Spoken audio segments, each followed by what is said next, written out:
ওল্ডহ্যামে কর্মরত বাংলাদেশি ট্যাক্সি ড্রাইভারদের ঐক্যবদ্ধ ও কর্মদক্ষতা বাড়াতে গঠিত ওল্ডহ্যাম ডুয়াল ড্রাইভার ইউনিটির বাৎসরিক সাধারণ সভা অনুষ্ঠিত হয় ওল্ডহ্যামের রয়্যাল সুলতান হলে। বিস্তারিত জানাচ্ছেন আমাদের নর্থ ইংল্যান্ডের বিশেষ প্রতিনিধি সৈয়দ সাদেক আহমদ। ওল্ডহ্যামে কর্মরত বাংলাদেশি ট্যাক্সি ড্রাইভারদের ঐক্যবদ্ধ করতে ও কর্মদক্ষতা বাড়াতে গঠিত ওল্ডহ্যাম ডুয়াল ড্রাইভার ইউনিটির বাৎসরিক সাধারণ সভা অনুষ্ঠিত হয় ওল্ডহ্যামের রয়্যাল সুলতান হলে।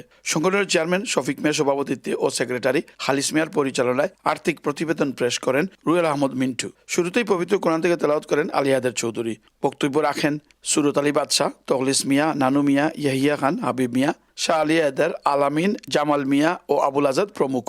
অনুষ্ঠান শেষে দোয়া পরিচালনা করেন মৌলানা ফখরুল ইসলাম। সংগঠনকে এগিয়ে নিতে সকলের সহযোগিতা কামনা করেছেন আয়োজকরা। বাঙালি যত ড্রাইভার আছেন ওল্ডহ্যামে আমরা সবরে একত্রিত কইরা একটা কমিটি করছি এবং আমরা এই কমিটির মাধ্যমে প্রত্যেক ড্রাইভারের যতটুকু পারি আমরা হেল্প করার চেষ্টা করি এবং কাউন্সিলও যতটুকু লাগে তার কোনো হেল্পের দরকার হইলে আমরা কাছে আইলে আমরা হেল্প করি এবং আমরা একটা মান্থলি সার্জারি আছে, সার্জারিতে অনেক মানুষ আইন তারা আমরা হেল্প করি। 150 মতো মেম্বার আছেন আমরা পেইড মেম্বার এবং সকলেও কিছু না কিছু উপকৃত হয়ে।